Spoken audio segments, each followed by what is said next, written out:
Hey,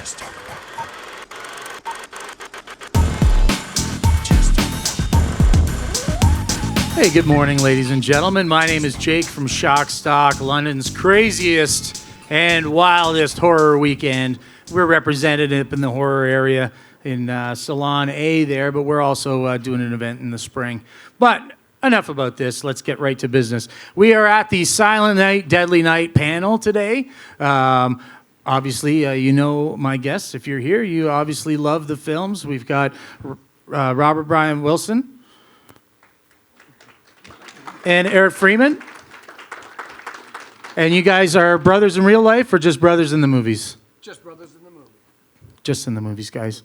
I'm not going to get into too much about the movies because I know we're going to open this up for the fans to ask questions about the films. So I'm going to, I want to talk because, I mean, one thing that Silent Night, Deadly Night was in the era of the video store era, right? So you guys, I mean, were probably aware of, you know, the impact that those films had on a generation, but also the impact of that kind of, you know, late night culture, like the way that the films were, you know, kind of guerrilla style of releasing, you know what I mean? They had the trucks going around, videotapes. Like, were you guys involved at all when those films came out in the way that they were released, or did you guys like get to feel any of that? For myself, no, Yeah. I was not involved in any of that. It was just one of those things where I shot the film, got on a plane, went home, and you know, a few months later they said, "Hey, it's going to be released," and that was all that I was aware of. And then a couple of weeks later, it was pulled because of the content. But did that have any? I guess when it got pulled, did you? I mean, obviously we're recognizable at the time. Like, did you ever have any encounters personally because of the way that those films were pulled and impact that way as well? Myself, no. I've never had anyone come up. Nothing ever came from the film that was negative or positive. No one really said much about it, to be quite honest. As a matter of fact, Hollywood, some folks thought that, you know, you might be just pushed around in Hollywood because of doing a film of that sort. According to like Siskel and Ebert, we should all be, you know, pushed into a hole. But the fact that, you know, Hollywood is, I find it a very forgiving town. Filmmakers are very forgiving. They're basically like, hey man, these people are just hired to do a job. They're going to do the best they can, and then if there's press negative afterwards, it's no reflection on the actor. I mean, he's just basically, I mean, we stand in lines to get these jobs. We you know, we're trying to get jobs all the time. So fortunately, Hollywood didn't have any backlash on me at that time. As a matter of fact, I think I walked away from that and might have went right into a soap opera or something in New York City. So but you never had any angry parents? You know, Tipper Gore was whispering in her ear or anything like that, saying that you guys were going to chop people up with axes and stuff. So that's good. Yeah, it was you know cool. what I mean? Like you hear a lot of that from, you know, these films, and I guess Silent Night, Deadly Night would be, you know, on a higher tier of those released films though too, because you did have studio backing, you guys, and everything as well. So it wasn't so much as the dirty indie stuff. You guys actually, you know, were treated well, I guess. Yeah. No, you're really talking about Robert's release because that, you know, got all the controversy and. That's right. And I guess when we look at that now, I would imagine it's probably for the best in a way, for longevity, and just because the internet and then all the interest in Robert's film. And my film came about just on the sheer fact, I did my film, and I just, you know, I moved on very quickly. I thought, well, it's going to die. Like there were so many films being churned out back in that day that, you know, we weren't concerned about even looking at it. Do the work, get paid, and move on. But I guess I don't have much to say other than my movie is if it weren't for Robert, I wouldn't be here, kind of thing. So they just wanted to lighten up Robert's movie and initially just send it back out there, re-edit it and send it back, but they decided to have a lot of Robert's content, and half the movie is the original and then new footage. Yeah. So there we are. And you know what, though? I mean, you look at comparatively as well. I mean, both the first two Silent Night, Deadly Night films have their own notoriety, You know, obviously the controversy surrounding the first release. The Silent Night, Deadly Night Part 2 really, it came far later. Don't you feel like it really kind of regained its legs and Yes. people rediscovered it? Kind of when, I mean, there's a new generation kind of rediscovering the VHS tape, and, you know, that kind of boomed, what's probably about, you know, even 10 years ago or so. And that really, you know, the collectors and people kind of rediscovering this stuff really kind of, did you guys notice that research? Like, when did that happen? That must have been like, Well, I know a bit about what it was for Robert, and it, much the same for myself. If it weren't for the net and just people, oh, I remember that movie, and oh, my brother used to watch that, or my father used to, oh, my dad showed it to me back in the day, and so the popularity it has increased since '83 or '87 in my case, and but it's cool. I didn't know about it 5 years ago. I was found out about, you know, the garbage day thing and all that. So it's nice. We've talked together, Robert and I, several times about that. It's nice that people are going back to these '80s films and with great joy in their heart, and they love it. So we love it, right? Come on. No, I don't know. Let's see, another talking point. So you guys are both obviously still very busy working. Like, what are you guys up to now? I mean, we got you here because of the love of Silent Night, Deadly Night. But I mean, like, let's fill the fans in. Like, what are we following you? Right. Let's get caught up. Well, for myself, gosh, that goes back so far. I stepped away from the business. Yep. I pursued it for about 10 or 11 years. And then I had children at home, and great kids, great family, great wife. But I wanted to kind of move on with my life. I never really grew up wanting to be an actor as a kid.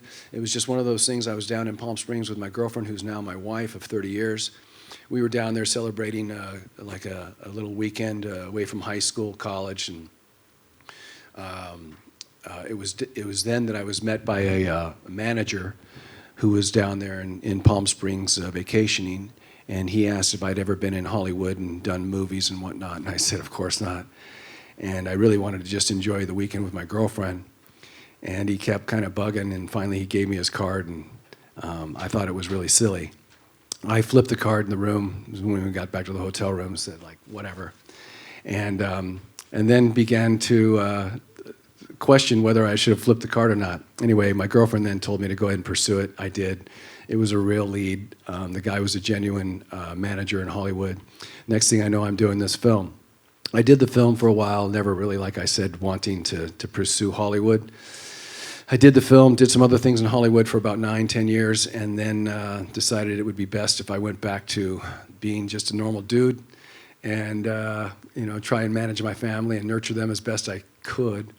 And here we are. So I stepped away from Hollywood after doing some gigs, some primetime stuff, of course this film, some daytime TV, and then just moved on with my life into some other stuff. I've been working in the trade show industry, which is what we're doing here, as a matter of fact. But I've worked in the trade show industry now for about 25 years, and it's been great for my family. And but in the meantime, last few years, I've done a couple pieces here and there with some folks that are in Hollywood that are still doing films and whatnot, and I'll go and do a role here or there for them. I still enjoy it very, very much, and the fact that I live in Burbank, California, which is just over the hill from Hollywood, I do look forward to getting back to it someday. But to shorten it up, I guess, or to stop this answer, I kind of moved away from it all.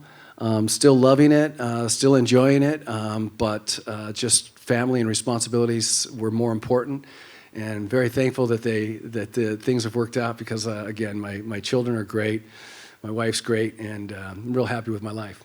That's awesome. Thank you. Hey, very similar. I've kind of summed it up. My life is very similar to Robert's in the sense that And this happens to everybody. Life happened when I was making plans. I was all about, getting more gigs and getting more work, and I was in Hollywood, just same as Robert. And we audition and audition and audition, and you score something, and or you go on a callback, and you're with some heavy hitters, some big actors that are already on network TV, and you're auditioning for a show on that same network. So a lot of times I'd find out I would be just backup. I would be the backup guy in case A. Martinez decided not to do that show. And they say, hey, we got that Freeman kid, he was pretty good, or whatever. But certain circumstances in my life pulled me away from the business. And that can happen to anyone. They have plans and they're focused. Many people in the audience here, that you have plans of going a certain way, and you're absolutely adamant that you're going to do this, and life intervenes. So that's in a nutshell. And Robert's got a great family, best choice he ever had. I've met his family. He's got a great life. And so, the acting thing I've seen too many guys get churned up by it and left in the wayside. So good choice. So, yeah. Hey, I've seen, with you, Eric, as well, I've seen videos online. You do music as well? Are you a musician somewhat? Or do you just dabble? I play guitar. I restore Stratocasters, old ones. Ones I like. It's always like a love affair, and fix them and sell them. But yeah, I play guitar. Some would say horribly, some would say you're all right, but I just enjoy it. I'm kind of one of the guys I play it on, side of your bed kind of guys, But That's I'm all right, though. Yeah, amp and no amp, I don't care. That's just awesome. Learn. Yeah. I like whatever I'm doing. If I didn't have any hands, I don't know what I'd do, because I'm always fixing something. So, Sweet. yeah. Okay. Well, I'm trying to think. Should we get into audience questions? We want to talk about the movies, right? Does anyone? Where's Duker? Duker, you want to come grab a mic and we can pull it out to the. Oh, they just come up to the mic stand. Okay, let's get some people up to the mic. If you want to ask some questions to the gentleman, we're going to ask about the movies. Nathan, come on up. You can start. I'll be here for somebody else. I'll run up to the mic and ask myself a question if you like. Just start with the simple stuff, right? Most iconic kill, your favorite kill. Well, I would just say it's really cool listening to the three of you converse about these wonderful movies that certainly are a big part of my enjoyment of the genre. But I would say I saw Silent Night, Deadly Night Part 2 when I was a kid before I even saw Part 1, which was curious to me because I was like, okay, I had no idea what the heck was going on. There's flashbacks to the original, which was great, So anyway, it was interesting to see Part 2 first, I guess, because then I didn't even see the first one until probably 10 years later, It was an interesting situation, but it made me appreciate the darkness of Part 1 and certainly some of the lighthearted delivery of some of your lines, I would say, in Part 2, and the dynamic of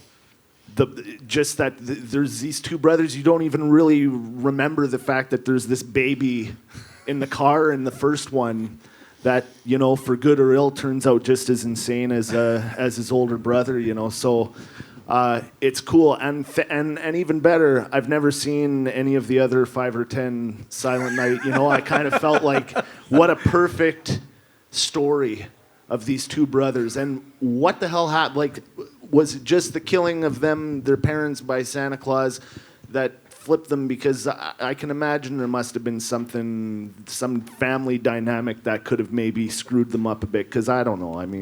Every kid hates their parents, at some point. So would it have been that traumatic? I'm not sure. There'll be a new Silent Night, Deadly Night. They're rebooting and remaking. They haven't done that yet. I want them to. They I should. want them to. They should. You should get on board. Let's pitch the idea: Silent Night, Deadly Night reboot, but its focus is on the parents, and the Santa that kills the parents is actually not the psycho at all. It's the parents that were psycho. Yeah. It was in the blood. Yeah. That's why could the be. kids are psycho. It Was was- Santa? Santa had nothing to do with it.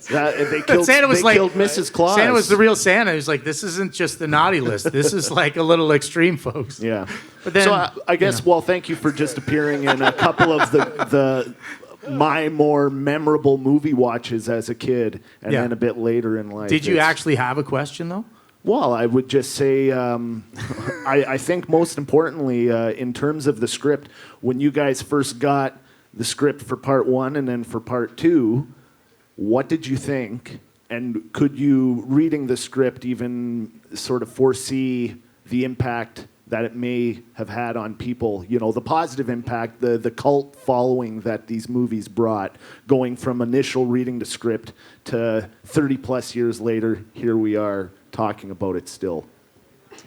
I can answer real quick for myself. First time reading the script, I was blown away by, all the killing, and then the stage direction about how it was all going to happen and whatnot. So, I was blown away by it. I was very excited about doing the film, very excited about, getting into costume and finding my way through the stuff and doing the killing.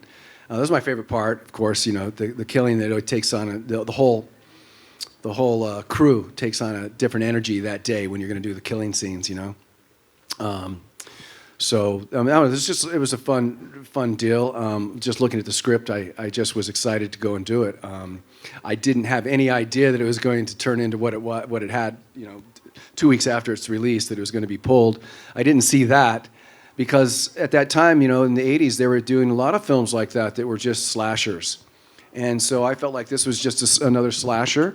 And I, just did my best to be honest in the words.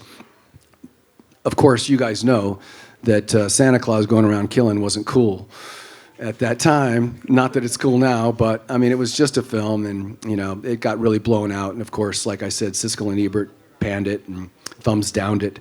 And but I had no idea that it would turn into anything like this, and the fact that Eric and I are sitting here talking about it, there was never, ever, ever a thought of anything like this. 35, 40 years later, sitting here talking to you folks about this film. Seriously, 2 weeks, it got pulled. And at that point in my mind, I'm like, this thing's over. I'm not going to have to deal with it ever again. I'm not going to have to, whatever the news magazines are out there, Time Life, whoever it is that wants to interview me and ask me why I did the film, I'm never going to have to deal with these people again. It's over. And then here we are. So it's been great. Well, it's a good question. The reading of the I didn't have a script because there wasn't one. In a sense, the director was an editor, and his partner Joe Earl had dreamed up additional footage to. Robert's movie is great because it was just beautifully dark, and Santa Claus killing Mother Superior, trying to, but that was the problem of the people that owned the movie had wanted to just edit this original movie to, I don't know, take out some of the more harsh elements, but the editors had decided that, look, we could do a part 2. We could lighten it up, and it could be the brother taking over for the brother, and so there was no script for me to look at, and it was just, there were some sporadic little sides interspersed with the original content, but the director Lee Harry and Joe were acting out the scenes that they had written to me, and they were laughing the whole time. So I had not seen the movie. I took on my character not knowing what the heck he ever did, because I never saw it. I was like many other people. I did not know what his movie was. I didn't know of it. I didn't know that Siskel and Ebert had just killed it, and so I did what I did. I guess for the best now, because people like this, but had I known the background, I'm absolutely sure I would have made different choices. But all in all, I think the movies were made well back then, and that movie of Robert's in my mind, and for the footage was done and how he seamed it in, I think he did a fabulous job for $100,000. And I worked for 5 days, and I think Robert worked for 2 or 3 weeks, something. Yeah, and I mean, Rob did a great job. I mean, just a great job, and I was like chewing scenery and going crazy, but the demands of what they wanted, that's where I needed to go. I kind of did Jack Nicholson in The Shining, but like over the top and beyond belief to a comical level. So I knew how horrible it was while I was doing it, but it was just what it was wanted. So no, we had a great time. We both had great times on the set, and it's always fun to do these things, and it's work and it's late hours, but I mean, if that's what you want, if you want to get in the acting field, and I'm sure there's people in here that want to do that, it's fun. We're all actors to some level every day, all of us. So it was a gig, man. I think it was $1,500 for me, 5 days, and we're starting Tuesday, and I think it was Saturday. There wasn't any time.